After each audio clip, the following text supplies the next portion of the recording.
Hello, everyone. This is horror author James Hershey Jr. from the Staring Into the Abyss radio show. And a little while ago, I put out a video that was an open call to everyone in the paranormal field looking for evidence and their stories of hauntings, their stories of paranormal experiences or phenomena, just basically any firsthand accounts or any evidence that they might have. We've had some people that have gotten back with us on that video. And this video is going to be one of those people. Now, this young lady first contacted us to show us some pictures and to see what we thought of the pictures. And we had a conversation with her afterwards, and she told a pretty amazing tale. So I thought that it would be cool to have her on and let her tell her story in her own words to you out of her own mouth. And as always, I will allow my audience to make up their own minds. It's up to you guys whether you believe that this particular woman is telling the truth or whether you believe that this is some made up story, or if you think that she believes she's telling the truth but it's not true, or any variation thereof. Completely up to you guys. I'm not going to make any claim to whether this is true or this isn't true because I honestly don't know. I can't verify one way or the other 100% whether what she's saying is true. So, with that being said, I'd like to introduce Candace and allow her to tell all of you guys her story in her own words. So, Candace, take it away. Okay, it all started before I was even born. My mom was told by my biological father's sisters, so my aunts, that she was carrying a very special seed and to protect it basically with her life, and that's all they would tell her. So they made sure, that she had everything she needed while she was pregnant, so on and so forth, that I was growing. My family on that side comes from a lot of, I wouldn't say witches, but it's a Charlemagne line.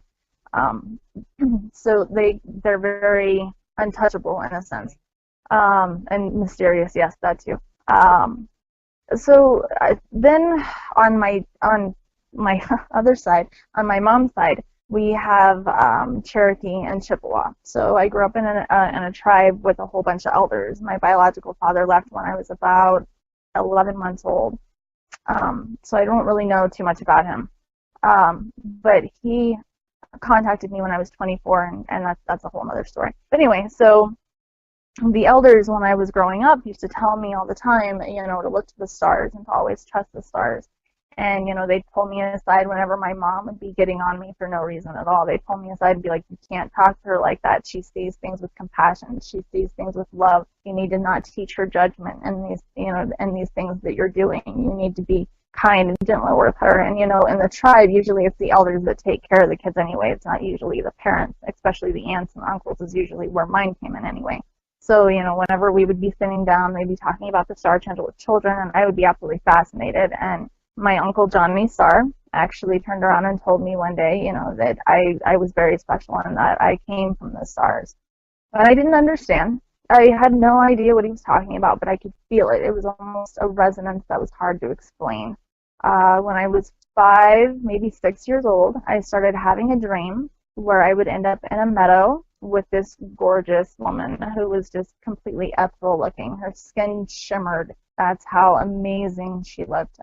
She had long blonde hair, a crown atop her head, but it was made of mostly thorns and leaves and flowers and things of that nature. And she would always wait for me by a babbling brook. And I would get to the brook and I'd see her, and her name is Angelina. She actually turned out to be one of my spirit guides, as I found out later on. So she had these amazing wings that would reach out farther than anything I've ever seen before on any bird in my life. Mind you, I'm 5 or 6 years old at this point. And so that's the only thing that I can equivalent wings to, because I haven't really been introduced into any kind of religion. So she's talking to me, and she takes me into this temple, like if you can imagine old Roman temples, those and then like the ones from Greece kind of put together. There was one that was completely just tore down to where you couldn't get inside of it. And I asked her about that, and she said all would be revealed in due time. So she'd take me into this temple, and it was more like a gazebo type of thing. And there was an old wise man that was sitting there that kind of looked like the guy off of the Gremlins, the one that has the Mugwai.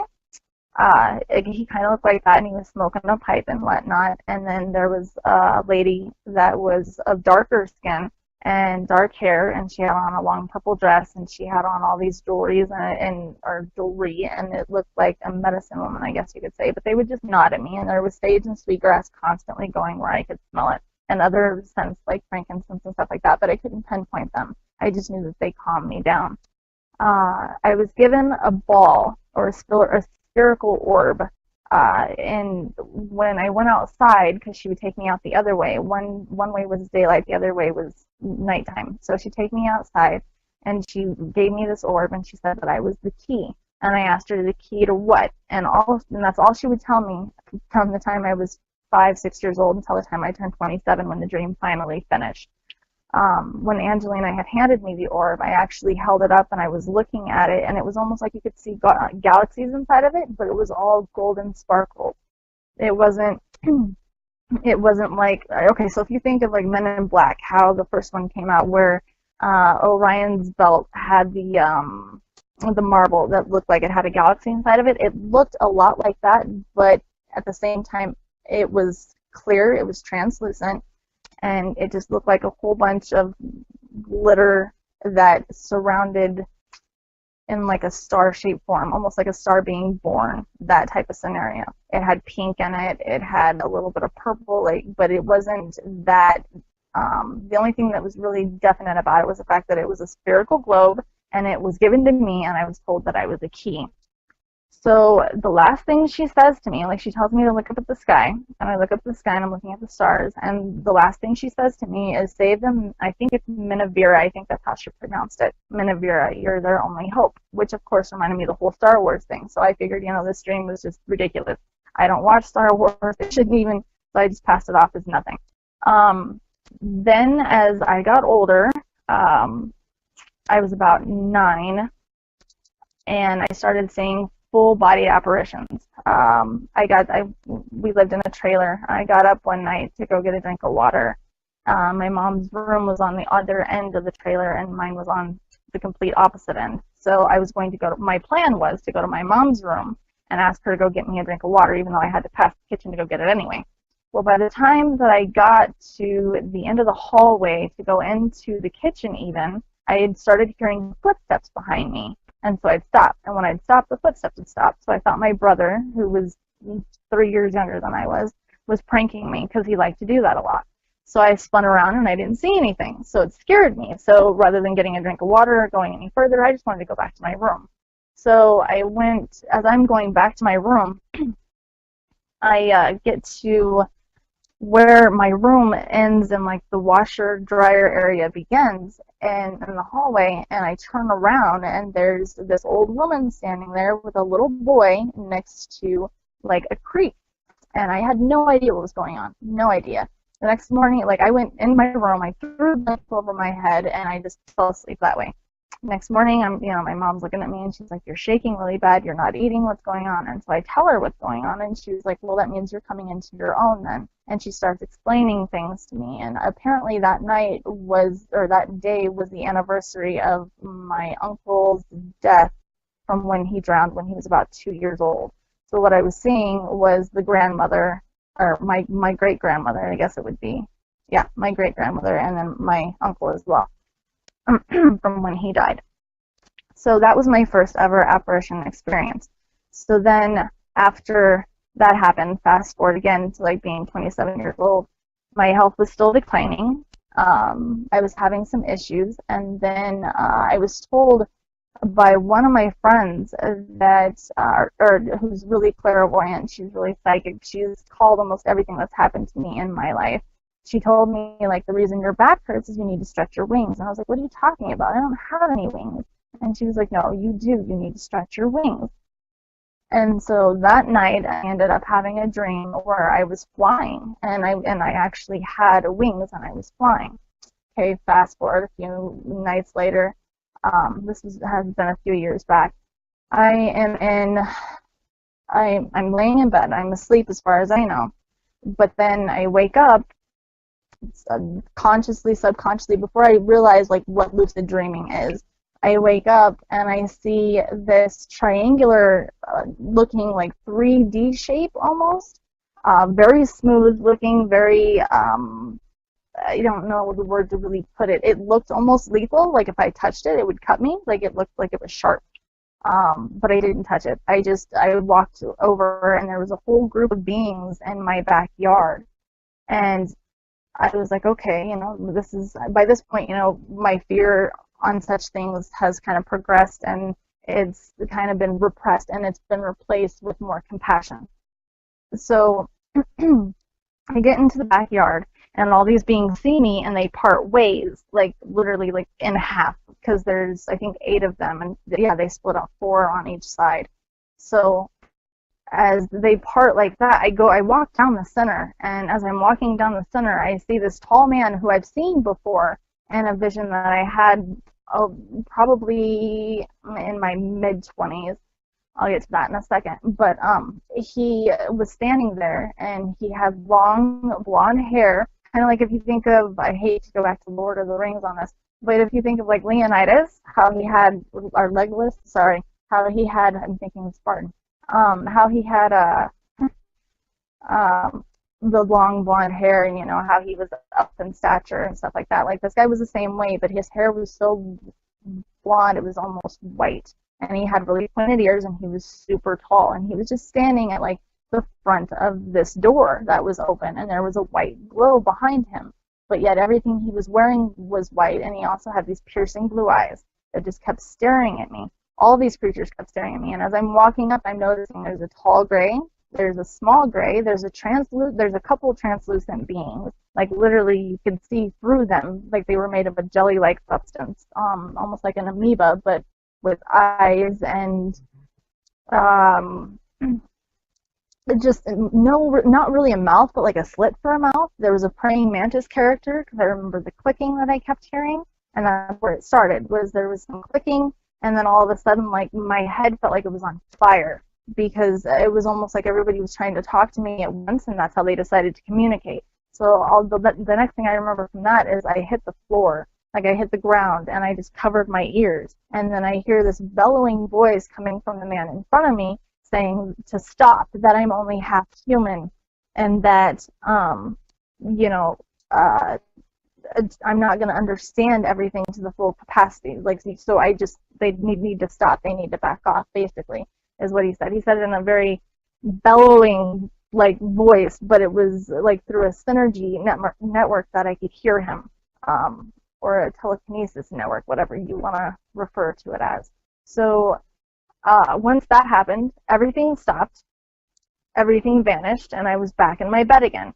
So I decided to put my robe on and go outside, and there was nothing there, not a trace of anything.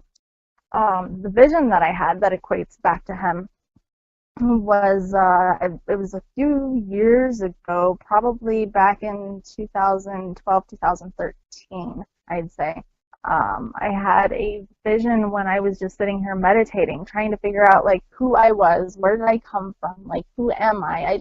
I don't look like anybody on my mom's side. I don't look like anybody on my biological father's side. So I'm really stuck, like who am I? And I was really stuck on that for a long time. And so I had this dream or this vision or whatever you want to call it from meditating, to where I was in this purple, like squishy looking substance, again like that jelly looking substance that I was talking about earlier with the other beings. I was in there and I could see the stars all around me. I could see planets around me, but I didn't recognize any of them, so I don't think they were of this solar system. But I remember walking through these doors and being in front of this man, and being with another gentleman as well, and being told, that we had a mission to go to Earth, and would we accept this mission? And I kindly did, because I used to sit there and I used to watch in the reflection pool, and like all this stuff started coming back to me. And I used to watch in this reflection pool that we had the beings of Earth and how they interacted and how they were treating animals and how animals, used to have voices and then all of a sudden they didn't.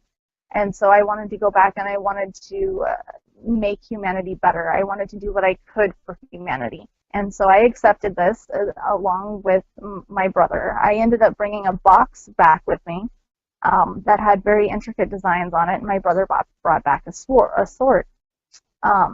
Those were the only things that basically we were allowed to take with us. So we went and we came to Earth, and I remember there was nothing but grass. There was no buildings, nothing like that. There was still some animals that could talk. The cows couldn't really talk anymore.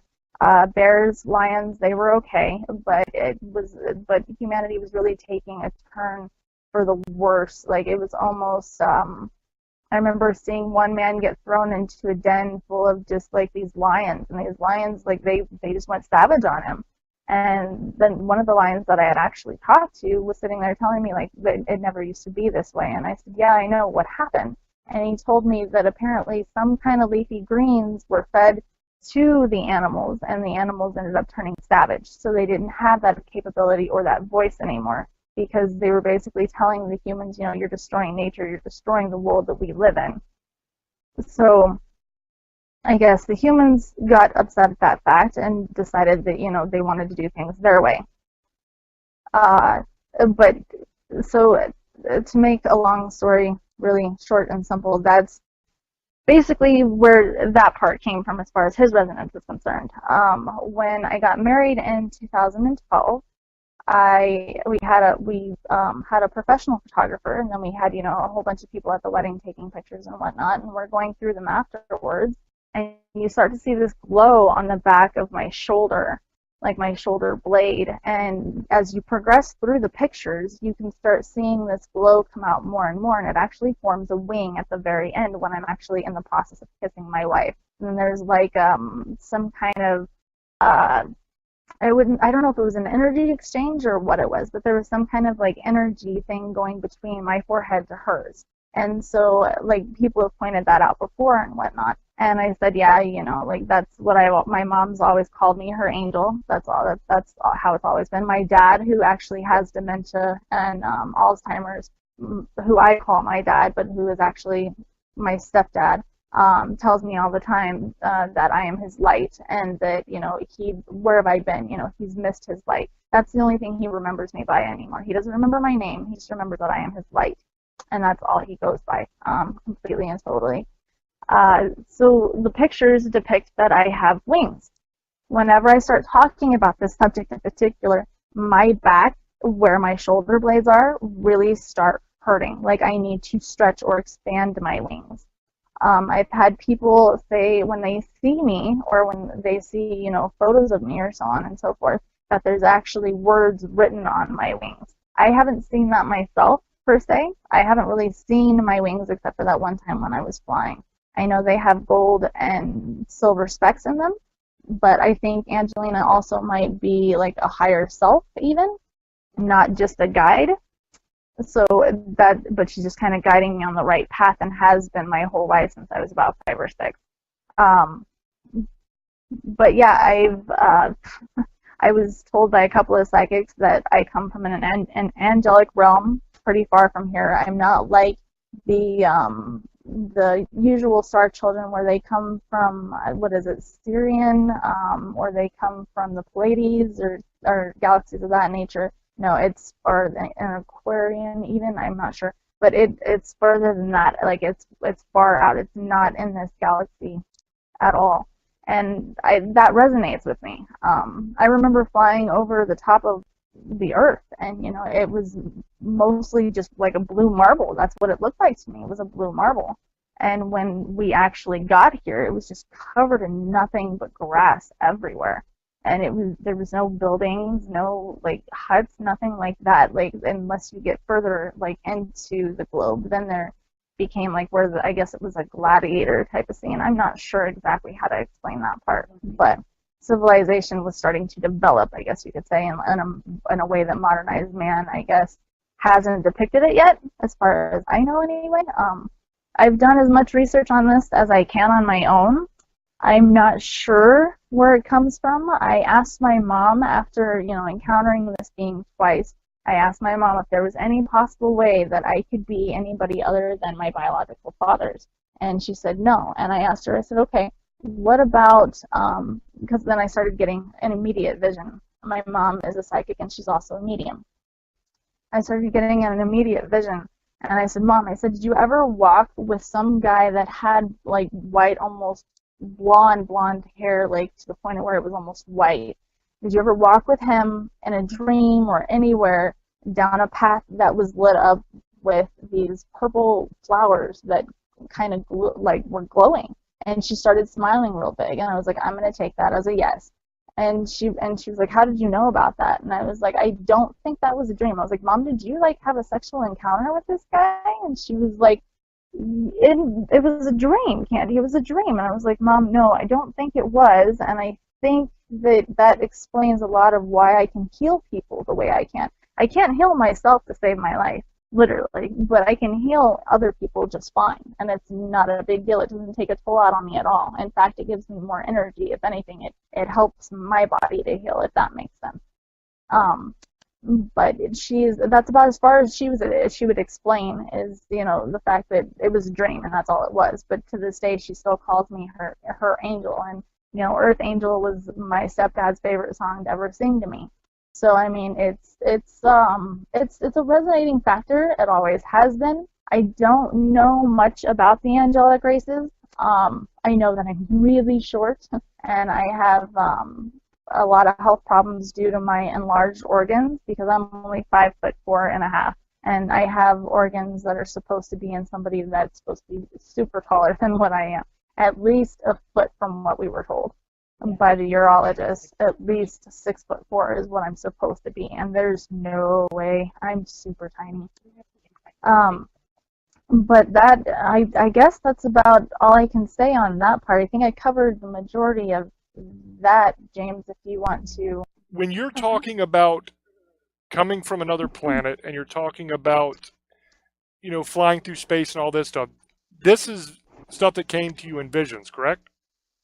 Or dreams? Correct, but I've also, correct, but I also have the capability to leave my body. Basically, my wife considers it just a shell. It doesn't really show emotions, apparently, but if I have like a certain need that I feel like I need to get clarity on, I'll leave my body, and I can only be gone for a day. Other than that, my body starts to actually wreak havoc when I come back, and I'll get physically ill and physically sick. But I've been able to astral project since I was younger anyway. But no, I leave my body and I go between space and time. I've gone to ancient Greece. I've gone to Paris. I've gone to different parts of the world just to see where we're at as far as our evolution is concerned and what is going on. Because to me, I feel like there's a really big discord happening, and there's more hate being bred than love, and that's not what I was sent here to do. And so it's kind of conflicting with my mission, if that makes sense. But yeah, most of these have been in visions or meditative responses, but it's also been out-of-body experiences as well. Okay, again, for the audience, I want to clarify something for everybody listening that might not know what Starchild is. Basically, the theory is that a Starchild is an alien being that comes from somewhere else that has been sent here to help humanity, to cause us to love each other more and be more harmonious and not be what we normally are, basically. Now, there's 3 different classifications of star children, and the first one, indigo children, I'm sure you guys have all heard that before. That's a really popular thing, indigo children. But there's 2 others, and if I botch this, I apologize. This is all from memory. I believe the other 2 are crystal children and rainbow children as well. I think are the 3 classifications of star children. Do you know which one of the 3 you are, or do you have any idea? From what I've been told, I'm an indigo child. I came in with one of the first waves. My son, on the other hand, is a rainbow child.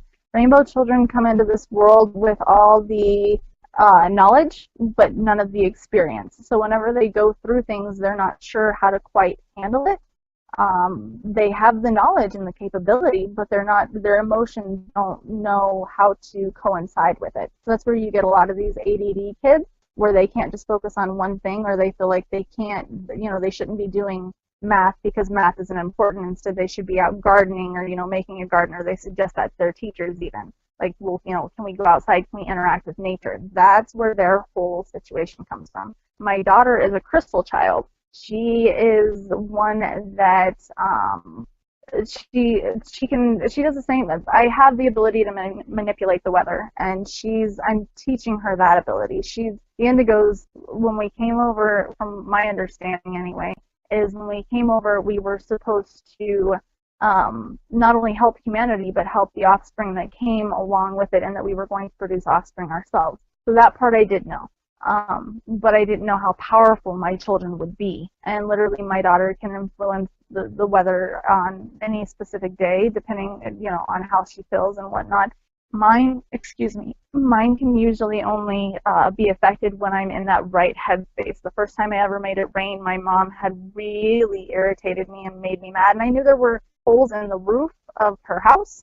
And so I went out back and I planted my feet in the mud, or in the dirt that turned to mud very quickly, and I just kind of started spinning around, and I started seeing like these little bright white lights in front of me and just twinkling, and I could hear little voices and I could hear nature singing, and it made me enthralled, and I just wanted nothing more than nature to destroy whatever needed to be destroyed. But because in my experience, in order for anything to be created, something has to be destroyed first. In order for things to be made anew, because of the fact that so many people are so close-minded, destruction has to happen before creation can actually be put into place. And there's a definite hierarchy to the star children. But it's not in the way that most people would think of it as a hierarchy. You have the indigo children that come first. They basically lay the groundwork. The crystal children come second, and they take that groundwork and they progress the mission on forward, and then the rainbow children are kind of the closers. They're the ones that come in and complete the mission and herald the new world. Do I have that correct? Yes, you do. Like I said, all I know is it's from an angelic realm. That's the only thing that I've ever been told by any of my guides, by any of my masters, even on any of my spiritual journeys that I've gone, any of that. The only thing that I've been told is that it's an angelic realm, and not like angelic when you think of angels from the Bible. No, we're talking like serious angelic creatures, not there to do war, like the ones that you could very well be scared of, because of the fact that they're going to tear some shit down if humanity doesn't get their act together. That's all there is to it. I know that there's a galactic council that houses almost every species of alien, if that's what you really want to call them. I just call them different beings, but I know there's like a council where they all decide on like what's going to happen, and how things are progressing on Earth and how things are progressing on different planets as well. So that I do know, that I've been to, that I've seen with, and I've heard with I can't say ears, but that's basically the best way I can describe it. But it's more of like a telepathic communication. It's never like how you and I are conversing now. It's always a telepathic communication, and that's how these beings communicate. And I think that's why whenever some of them get abducted and they get scared, because a lot of these beings feed off of fear. Like the Draconians, for instance, they're ones that feed off fear. I don't know if you guys have heard of them or not. There's also the other reptile species that kind of look like large iguanas. I don't remember exactly the name of them, but they feed off of fear. There was, according to my research on that whole thing, once I had to look up who Charlemagne was because I didn't know who it was, and of course it's part of my line trying to figure out, who I am. I have to go back to that way as well. And according to what I read there, Charlemagne himself had some dealings with the Draconians, and then Teddy Roosevelt, one of the United States' presidents, he met with these, I believe it was a Nordic, and actually tried to, make peace with them and whatnot. And from what I was told from that encounter, because I actually went to go visit one of the shaman of my tribe, And I asked him about that, and he was explaining, that when humans first arrived on the planet, it was owned by the Draconians. They were underground, and that's where they liked to live. They weren't bothered. Nobody bothered them. So the animals didn't bother them. Nothing. So they were good to go. Everything was copacetic. But then it came to a point to where there was a discovery that there was gold inside these mountains, and the humans, being who they are and as greedy as they are, decided they would make a pact with the Draconians that they could take so many of their children per year to feed off of like their fear and their screams, because kids scare more easily than adults do because they have that wildly active imagination. And in exchange, we'd be able to mine their tunnels and mine their mountains and whatever they're in, that without being disturbed, without having to fear ourselves that something's going to happen to us, or humans rather, however you want to put it. Do you think that it might be possible that instead of it being another place in our universe, that this is another dimension, an interdimensional realm? Because the reason I think that is a lot of your story here has come from either dreams, visions, or out-of-body experiences. But what that leads me to believe is that what you might be dealing with here is a realm that is in another dimension rather than in another place in our space. Does that make sense to you? Oh, absolutely. There was a veil that was put over our consciousness. That's why a lot of us didn't know who we were. It was because of the fact that we came here knowing that we were going to be veiled because we had to be able to fit in, and we couldn't have all the capabilities and powers, quote unquote, that you want to call them, because of the fact that humans were not as advanced as we were. So it would throw them off, and humanity always fears what it doesn't understand. To this day, it still fears what it doesn't understand. So we came here with that expectation, knowing that there was going to be a veil over our consciousness. It wasn't until the veil started to break, and it wasn't until the veil started lifting, that I started realizing that there was different dimensions. As a matter of fact, I didn't realize it, to be completely honest with you, until I had my first edible. And I was sitting there painting with my kids during Christmas time. I had taken it for pain, and it was only just a little bit because I'm very, very sensitive to medication or anything like that. So I took just enough to get me through this painting activity that we were doing with our kids around Christmas time. I had one of the most insane experiences. There was a portal that opened up in the back of the wall that was behind me, and it was blue, and it was like a skeletal creature tried to reach out and grab me by my spine. I started feeling like I was going down into a whirlwind every time I closed my eyes. Like I could not get my balance. My equilibrium was completely off. Like I had fallen and I had hit my head on something. I saw apparitions on the stairs telling me to follow them, and I looked at my wife and I was just like, I need to go lay down. Something's not right. That was the first experience I had as far as the interdimension relations and how they connect. Like I said, my mom's a huge psychic, so she has every Sylvia Browne book you could possibly imagine.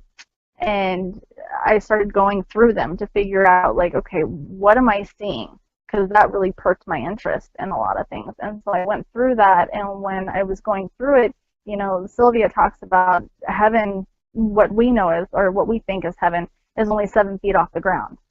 Or, I'm sorry, 7 inches off the ground. And each layer is only 7 inches off the ground. So you got one layer on top of another layer on top of another layer, and I wouldn't be surprised at all, because if the veil is truly lifting and if it's truly breaking, then you're going to see different creatures coming out of the abyss that you only thought were lore, but indeed they're actually real, and they're going to be here to help humanity and get them away from all this war that we're going into, this turmoil that we're headed into, all this fear that we're being fed, all these fear tactics that are coming into play. Like they're going to help with that. And see, I believe that that is absolutely true. I believe that whatever separates these dimensions, I mean, because science calls it the multiverse theory. It's the theory that, Right. that there are just an unlimited amount of universes, basically side by side, like the pages of a book. And usually one Right. doesn't bleed over into the other. But something has changed, and we are getting bleed over. And I think that is why you're having a lot more sightings of a lot of these creatures now. Some that we believe were make believe, and now there's credible reports of them, and some that a lot of us have always been able to see or believe that were real, but society as a whole didn't believe. But I think that whatever it is that separates those dimensions is fading away. It is opening holes, Absolutely. so to speak, and some of these things are bleeding through, and it's, in my opinion, a double-edged sword, because not only are you going to have good things come through that want to help humanity, but you're also going to have the bad, because there's bad out there as well. So you're going to have a Mhm. little bit of both. And I just wonder how far this is going to go. Are Mm. we going to be able to stop the bleeding, so to speak? Because if not, it's very possible that one day we might wake up and there might be 100-foot giants walking around and dragons and all kinds of crazy things. And people are just going to freak out. You know what I mean? Because nobody Mhm. believes that most of this stuff is real. And I think if the veil ever completely drops, not only are we going to be dealing with interesting things like fairies and stuff like that, but we're also going to be dealing with very, very frightening things as well. Oh yeah, most definitely. Where there's dark, there's always going to be light, and where there's light, there's always going to be dark. It's the harmonic balance of the universe. Look at the yin and the yang, or the yin yang. You have to have the yin and the yang, and in both parts you have like an equal, or not an equal, but you have a smaller part of a resonance of the other side to complete that harmonic balance. So yeah, there's going to be some things I'm sure that are going to scare the living daylights out of people, but you also have to remember that just like with every race of human being there is ignorance, and there is, that demonic presence, I guess, if you want to call it, that evil. I really don't.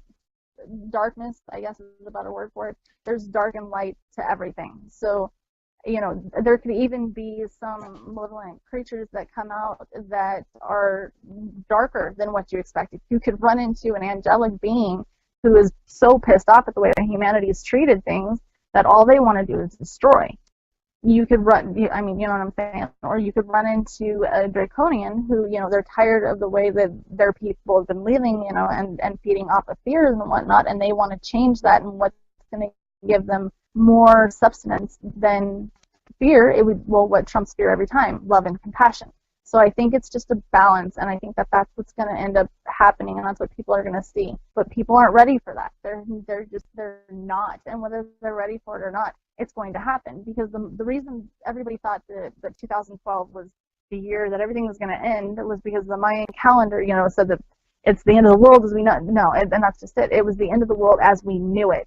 While the veil is being dropped, there's timeline after timeline after timeline converging. So, people who have been with somebody for thousands of years, the whole twin flame phenomenon thing, like, they've been together, their souls are merging. And I mean, there's actually a lore in Greece that talks about how Zeus got mad because at one point everybody consisted of female and male energy into one being, and he got mad at them because of the fact that they would never separate from each other. And so he decided to split them in half and make them go find their other halves. And that's where the whole twin flame phenomenon thing originated from, was in Greece with Zeus, because the energy, splitting of the masculine and the feminine. And that's why everybody says, you're just energy. If you boil it down, like if you look at it from an alchemical point of view, your energy, and your energy consists of both feminine and masculine, and that's a balance. Everything in this world has to have balance, and you're right. It has to have balance against the light and the dark as well. And there's always going to be darkness. There's always going to be light, but it's going to be how those people receive the light and receive the darkness. It's going to make a change in the world. We can either go up in evolution, or we can go back down in evolution. See, that energy also explains a lot that people don't have explanations for, like ghosts, for example. Because I mean, Mm-hmm. a common rule of physics is energy can never die; it just changes form. So Right. we are energy. We're just in a human body, in a meat sack.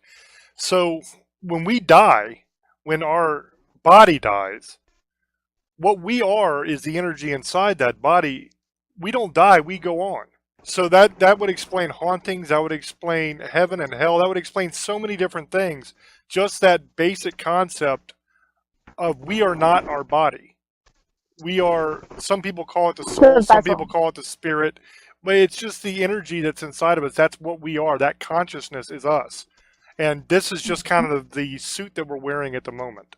I believe everything can be explained. I believe there's an explanation and a solution to every problem. It's just a matter of figuring it out and finding it. The things that we can't explain are only things that we haven't figured out yet. Because remember, at one time, men couldn't fly. At one time, it was impossible to leave the planet. I mean, there's so many things that were impossible until we figured it out, and now they're commonplace. Nobody could run a mile in under 4 minutes, and now, I mean, in under 5 minutes, and now almost everybody that is a professional runner does it. You know, it's always impossible until somebody does it. That's one of the amazing things about the human race, is we always find a way to overcome and to conquer whatever challenge is brought our way. And I think that we can conquer this challenge as well. I think that the goal for everybody has always been world peace. You know, that's what you always hear, is that's the ultimate goal of the planet, is for everybody to get along and love each other. And that's what most of the religions of the world are based on. It's what most things in life are based on. Love is what matters. That is the secret of life right there, is love. But Exactly. I think that there's some way that we can all figure this thing out and pull it off. I don't think it's going to be easy, and we may never find the solution, but there is a solution there. It's just a matter of having somebody that is able to find it. And then once that person finds it and explains it to everybody else, then it'll be commonplace. Yeah, and with that said, nothing is impossible. The word itself says I'm possible, and that's what people need to look at. They need to start dissecting things from an alchemical point of view and not just going based on a book that was written over 3,500 years ago, or the go with what you feel in your heart. Go with what you feel is right. Like, just listen. More people need to get more in touch with their heart and actually listen to what their soul is telling them, and listen to what their intuition is telling them. That way, they don't have anything to really fear but fear itself. Hey, Candace, do you have any final words for the audience? Just to be open-minded and not to always fear things. I mean, there's a lot of stuff in the media right now. There's a lot of stuff going on in the world, period, that is causing a lot of people to just freak out and lose their minds. And honestly, this is the time where you need to be the most calm, because that calmness is going to get you through whatever storm is coming. And I appreciate you having me on and actually listening to my story and getting this out there, because I think that people need to be educated, because if they're educated, then they're not going to fear what they don't know, because they know something, at least. I'd like to thank Candace for joining me tonight. I think that was definitely an interesting conversation. If you enjoyed it, please hit like and subscribe to the channel if you haven't already. And let me know in the comments down below what you guys think. If you believed the tale that she had to tell, or if you didn't. Either way, I'd like to know what you guys think about it. Thank you for coming on again, Candace, and until I speak to you guys again, love many, trust few, and do harm to none. I love you. Bye-bye.